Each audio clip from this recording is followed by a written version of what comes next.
서울광역방송센터입니다. 조은석 내란 특검팀이 윤석열 전 대통령을 일반 이적죄 혐의로 추가 기소했습니다. 일반 이적죄는 형법상 외환죄에 속하는 범죄인데 전직 대통령이 외환 혐의로 재판을 받는 것은 윤석열 전 대통령이 처음입니다. 대장동 사건 검찰 항소 포기 여파가 이른바 검난 조짐까지 보이며 일파만파 번지고 있습니다. 여의도 초대서 국회 행정안전위원회 위원장을 맡고 있는 신정훈 더불어민주당 의원과 정치권 그리고 지역 현안 짚어보겠습니다. 위원장님 어서 오십시오. 네, 안녕하세요. 윤석열 전 대통령 일반 이적죄 추가 기소, 대통령이 전쟁을 유발하려 했다. 뭐 이런 내용인데 이거 어떻게 보셨나요? 정말 엽기적이죠. 나라를 지켜야 될 군대, 네. 또 나라를 지켜야 될 그런 정보 자산을 가지고 북한에게 오히려 약점을 또 도발의 기회를 조성하면서까지 네. 자기 자신들의 정치적인 위기 국면을 또 이렇게 탈출하려 했다 하는 것이 대단히 국민으로서는 용서받지 못할 그런 어떤 정치 행태라고 생각합니다. 제가 네. 행안위에서 주로 이제 접경 지역 문제를 가지고 논의할 때 네. 주로 여기서 날리는 대북전단이 있었고요. 네. 또 대남 어물풍선이 있었습니다. 근데 전체적으로 보면 대북전단을 한 30번 날리면 네. 대남 어물풍선이 날라왔어요. 그러니까 원인 제공은 우리가 해놓고 어물풍선을 향해서 원점 타격하겠다. 그때부터 굉장히 긴장되더라고요. 이게 어물풍선을 안 넘어오게 하려면 네. 대북전단을 안 날리면 되지 않습니까? 안 보내면 안 오는데. 네, 안 보내면 안 오는데 보내면서 계속 넘어오는 어물풍선에 대해서 원점 타격하겠다. 그러니까 원점, 네. 그 북한 지역을 타격하게 되면 전면적으로 서로 교전이 일어날 수밖에 없는데 네. 이 정부는 이런 갈등과 분쟁뿐만 아니라 네. 오히려 이렇게 무력 충돌까지를 계속 도발하는 그런 거 아닌가 했었는데 네. 이번에 이제 무인기 평양까지 날린 거 그리고 여러 가지 공군 헬기의 네. 접경 지역까지 이렇게 날린 거 뭐 이런 것들이 네. 소위 말해서 계엄의 명분을 만들기 위한 그런 어떤 정부의 의도적인 행위였다 이런 것들은 이번 특검 과정을 통해서 윤석열 정부가 얼마나 위험한 정부였는지를 보여주는 굉장히 중요한 혐의고요. 또 대통령으로서 해서는 절대 안 될 그러니까 구시대 유신 시대에 있을 법한 이야기죠. 네. 남북 간의 거래라고 하는 게 북풍 공작 아닙니까? 유신 시대 때도 이런 거는 없지 않았나요? 그리고 뭐 12.12 내란 쿠데타 전두환도 여러 가지 혐의로 재판받았는데 일반 이적죄 이런 건 없었는데 윤석열 전 대통령 도대체 무슨 생각을 했던 걸까요, 진짜? 그러니까요. 이게 이제 우리 이재명 이 당대표 그때 당시에는 이 정적을 죽이기 위한 다양한 어떤 이 조작 수사도 했고 또 정치 공작도 했습니다마는 이 북풍 공작에 가까운 외환 유도죄는 대단히 위험한 내용이고 우리 국가를 위태롭게 만드는 그런 용서받지 못할 범죄 행위다 이렇게 생각합니다. 박지영 특검보 언론 브리핑하는 거 보니까는 수사를 해가면서 설마 했던 게 사실로 드러나는 걸 보면서 실망보다는 참담함을 느꼈다 그렇게 얘기를 하던데 진짜 이거는 그 사람 특검들도 수사를 하면서 야 이게 어떻게 이런 일이 벌어졌을까 싶어 그런 생각을 진짜 했을 것 같아요. 특검 수사 이후에 법정에서 벌어지는 대통령과 지휘를 받아서 현장에 출동했던 군인들 간의 대화. 국민들이 정말 인식을 완전히 뒤바꾸려고 하는 그 대통령의 어떤 유도 신문 이런 것들을 보면서 그 대통령으로서 역할뿐만 아니라 인간적인 측은함까지 느낄 수밖에 없는 그런 상황이 계속 발생했는데요. 이번 소위 말해서 외환 유도죄 이 문제는 자신들의 권력 유지를 위해서 국민들의 안위마저도 내팽개치는 참으로 무책임한 처사다 이렇게 말하지 않을 수 없습니다. 우리가 측은해야 하나요? 근데 윤석열 전 대통령을 네. 대장동 일당들 1심 선고 뒤에 검찰이 항소를 포기해서 지금 뭐 검찰도 난리지만 정치권도 뭐 공방인데 이거 결국 이재명 대통령 대장동 재판 연관해서 좀 편하게 해주려고 한 거 아니냐? 무죄 난 거는 이제 확실히 다 무죄로 굳혀주고 뭐 그러려고 한 거 아니냐? 그렇게 보는 사람들 많은데 그거 어떻게 보세요? 그거 역시 마찬가지로 대장동의 그 프레임은 철두철면이 그 일부 공무원과 민간업자들과의 결탁된 그 소위 말해 부패 사건이잖아요. 네. 그것을 정치적인 어떤 상대를 죽이기 위한 그 이재명 부패 사건으로 이렇게 이 뒤바꾼 이 검찰이 수사 과정이나 재판 과정에서 이제 그 검찰의 네. 여러 가지 비리라든가 이 또 이 잘못이 드러났단 말이에요. 네. 물론 이제 지금 이 문제에 대해서 형사법을 전공하는 분들이 충분히 이야기하고 있으니까 제가 거기까지는 이야기할 필요는 없지만 일단은 이 소위 말해서 그 성남도시개발공사의 부패 사건을 성남시장으로 있었던 이재명 대표의 부패 사건으로 이렇게 만들려다가 미우새 사건이 그쳤고 그것에 그러면 관계가 없으면은 굳이 항소를 포기하지 말고 일본 무죄가 난 거나 추징금 뭐 7천억 원 넘게 거의 8천억 가까이 신청을 했는데 몇백억 안 나왔는데 그거 그냥 한 번 더 해서 받아낼 수 있을 만큼 받아내면 되는 거 아니에요? 법의 정의를 제대로 실현하고자 하는 새로운 정부의 어떤 네. 이제 검찰권에 대한 행사를 좀 더 그 기준을 잡는 과정이라고 생각합니다.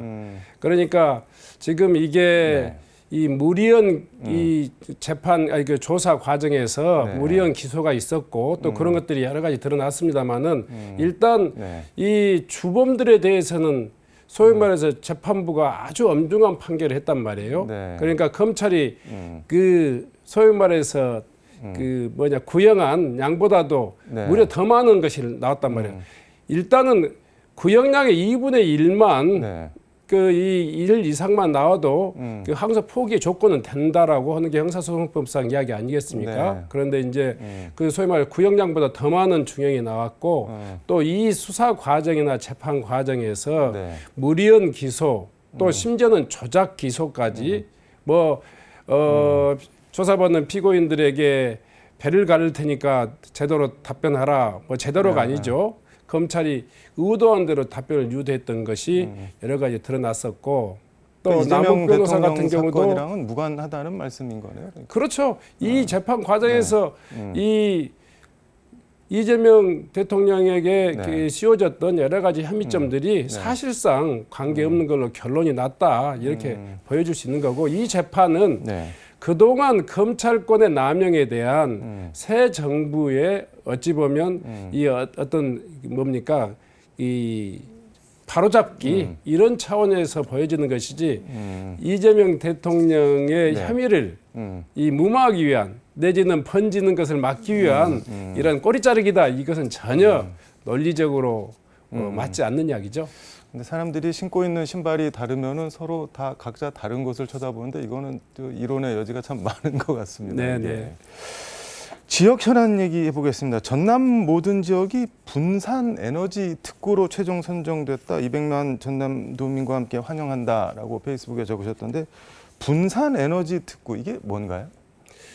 그 지금까지 대한민국의 전기는 모두가 한전에서 생산돼 가지고 또 한전을 통해서 이렇게 전력거래소를 통해서 이게 판매하지 않습니까? 그런데 이제 지역에서 생산된 에너지를 지역에서 바로 소비할 수 있는 그러니까 직거래할 수 있는 그러니까 전력의 소비 단계를 굉장히 간편화하는 그런 그 법안이다 이렇게 생각하면 되겠습니다. 생산은 한전에서 하나요? 아니면 별도로 어디 다른 데서 별도로 다 그 지금 이제 이 신재생 에너지가 되면서 과거에는 그 발전 그 3사라든가 이런 것에 의해서 생산되는 것이 전체 대한민국 국민들이 썼다면 이제는 재생에너지 그러니까 각 지역에서 생산되는 전력을 지금까지 체계로 보면 한전이 다 사들여 가지고 공급하는 체계지만 앞으로는 이제 생산된 곳에서 바로 또 소비할 수 있는 소비자에게 공급할 수 있는 그런 체계들을 만든다 이런 거죠.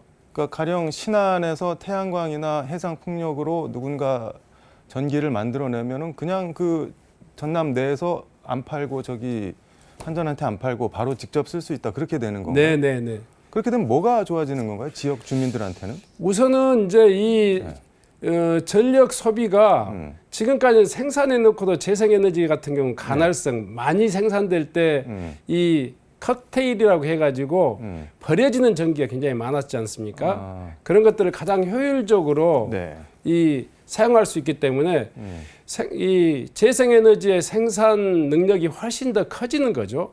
확장되는 것이고 또 그 지역에서 네. 바로바로 소비될 수 있다면 더 값싼 전기를 그 제공받아서 네. 그 지역에서 소비하는 여러 가지 뭐 가정용 전기든지 산업용 전기가 굉장히 이 다양한 형태로 팔려나갈 수 있기 때문에 지역 산업에도 굉장히 또 우리 지역 같은 경우는 에너지가 많이 생산되는 지역이기 때문에 에너지를 소비하는 그런 산업을 또 키울 수 있는 여건이 되는 거죠. 아, 그런 뭐 삼성이나 SK 같은 대기업 유치하는 데도 도움이 되겠네요, 그러면은. 그렇죠. 네. 근데 나주 지금 의원님 지역구인데 나주를 대한민국 AI 두뇌로 자리 잡게 하겠다 이렇게 말씀을 하셨던데 이게 어떤 얘기인가요? AI 대한민국 두뇌? 그 지금 정부하고 민간 기업들이 그 지금 우리 전남 서남권에다가 네. AI 컴퓨팅 센터라든가 대형 초대형 그 데이터 센터를 네. 유치하겠다 그랬고요. 지금까지 또 전남뿐만 아니라 광주 광역시에서는 네. 그 관련한 전후방 산업들을 위한 그런 연구 인력 또 이 여러 가지 전후방 산업들을 키우기 위한 기반 시설들을 지금 만들고 있단 말이에요. 네. 나주는 지금 이제 한국 에너지 공과대학이라고 하는 네. 굉장히 이런 AI 또 에너지의 전문 그런 어떤 이 대학이 들어서 있고 한전과 관련 그 계열사들이 들어서 있기 때문에 네. 이런 에너지와 AI의 호조건들, 좋은 자원들을 네. 잘 이용해서 우리 지역의 산업들을 키워나가겠다 이렇게 생각하고 있습니다. 나주에도 근데 뭐가 있나요? 이런 AI 관련한 게? 뭐 가령 아까 에너지 공대 그거랑 네네. AI랑 어떻게 연결이 되는 건가요? AI 관련돼 있는 그런 네. 어떤 연구 인력들이 이미 준비돼 있고요. 또 특히 네. AI가 가장 효율적으로 이용될 수 있는 여건은 네. 에너지하고 관련성입니다. 예, 에너지가 첫째 AI 시스템을 작동할 수 있게 하는 네. 그런 기반 시설이 되고 또 에너지 자체가 AI 시스템을 가장 많이 효과적으로 활용할 수 있는 또 그런 산업 분야입니다. 그 AI랑 에너지가 약간 동전의 앞뒤 같은 네네 거네요. 그렇게 연관돼 있는 그런 사업이기 때문에 아마 이제 광주의 AI과 또 전남의 에너지라고 하는 것이 애시당초부터 서로의 윈윈할 수 있는 산업 기반으로서의 역할이 있었는데요. 네. 이번에 이제 더 많은 그 조건들이 그 전남에 들어서게 됐기 때문에 우리 나주가 그런 문제들을 좀 더 주도적으로 역할을 해 나가겠다 이렇게 생각하고 있습니다. 저는 나주 하면은 죄송한데 배만 먼저 생각이 나는데 이제 네. 전기, AI 뭐 이런 것도 뭐 이렇게 연상이 되는 도시가 되겠네요. 네네. 지금 뭐 네. 그 한국에너지공과대학은 에너지 전문 특화대학입니다. 단일화과입니다. 네. 근데 그게 핵심적으로 스마트 그리드라든가 에너지 AI라든가 그러니까 전문 분야가 딱 특화되어 있습니다.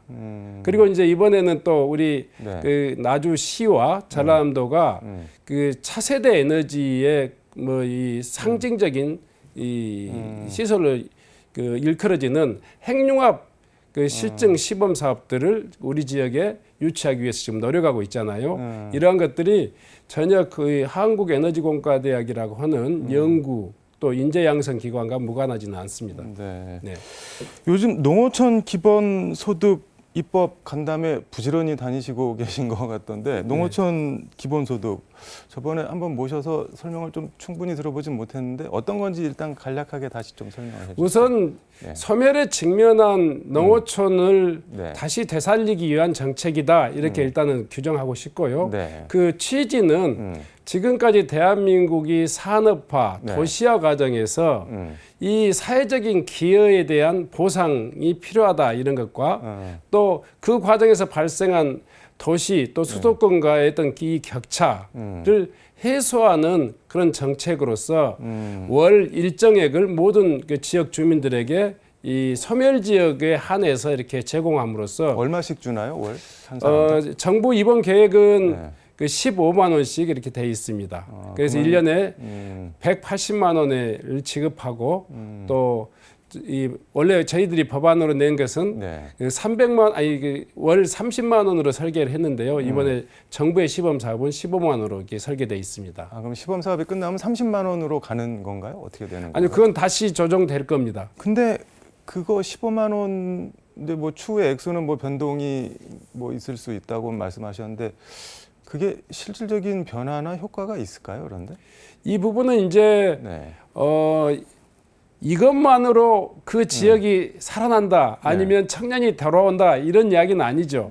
기본적으로 격차에 대한 네. 이 사회적 책임, 정부의 책임을 이 제대로 이게 보상해주는 그런 성격이 있고요. 네. 그 다음에 지금 양곡관리법이라든가 농안법이라든가 한우법이라든가 이 농어촌 지역을 지원하는 다양한 그런 어떤 그 입법이 진행되고 있지 않습니까?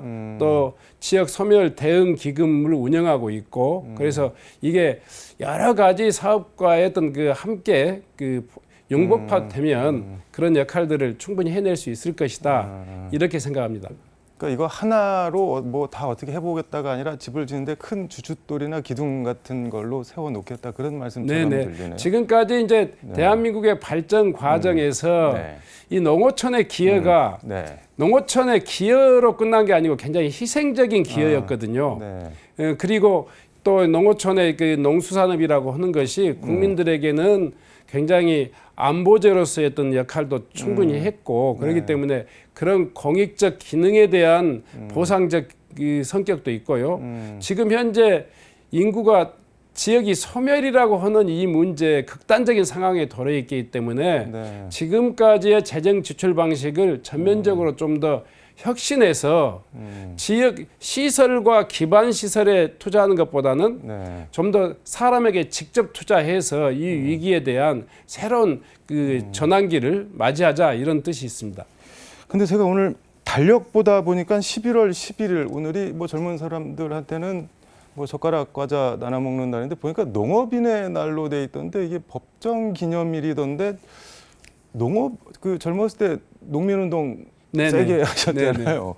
농업인의 날 이거는 왜 11월 11일이 농업인의 날이에요? 오늘이 30주년인데요. 아마 이제 그때쯤 제가 생각할 때는 95년도에 김영삼 정권에 의해서 이렇게 뭐 쌀이 수입 개방되는 그 해였거든요. 그 이후에 농심을 달래기 위한 하나의 조치도 있었을 테고, 그래서 정치적인 의미도 있지만 어쨌든 간에 그 농업인들의 이 사회적 기여에 대한 그 어떤 상징적인 그 위로의 날이 아닌가 생각합니다.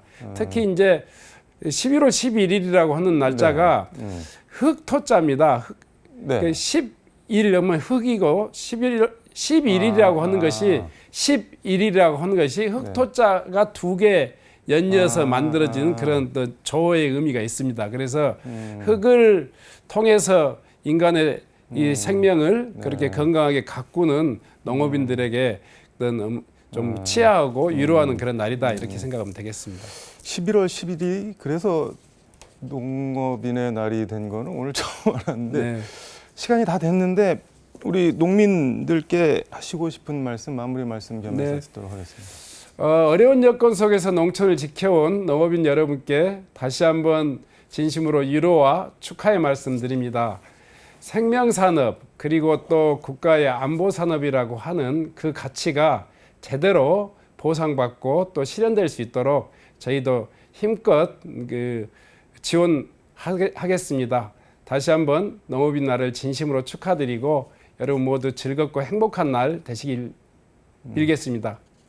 내년 지방선거 전남지사 얘기는 오늘 시간이 다 돼서 뭐 여쭤볼 거 하고 다음에 다시 모셔서 한번 다시 들어보도록 하겠습니다. 오늘 말씀 고맙습니다. 네, 고맙습니다.